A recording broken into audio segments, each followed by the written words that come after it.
Kwa ndugu zetu wa Kenya walikuja wakazuiwa pale airport. Wanasema wamekuja kwenye kesi ya Tundu Lissu, kusimamia haki za binadamu za Tundu Lissu. Mimi ni mwanasheria. Kwa mjibu wa uelewa wangu, wale hawana leseni ya kufanya shughuli za uwakili Tanzania. Kwa hiyo walichokuja kukifanya ni uvunjifu wa sheria zetu.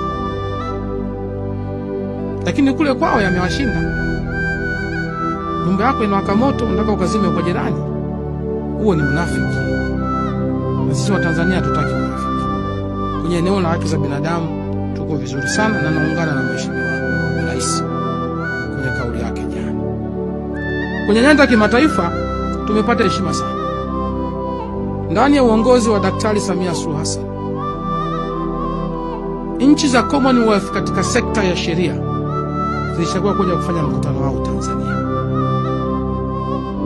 Lakini sio hiyo tu. AU imeteua Tanzania kuwa mwenyekiti wa kamati ya mawaziri wa sheria na katiba barani Afrika. Inaitwa Specialized Technical Committee on Justice. Kwa hiyo wakikutana mawaziri wote wa sheria barani Afrika, Tanzania ndio inakuwa mwenyekiti.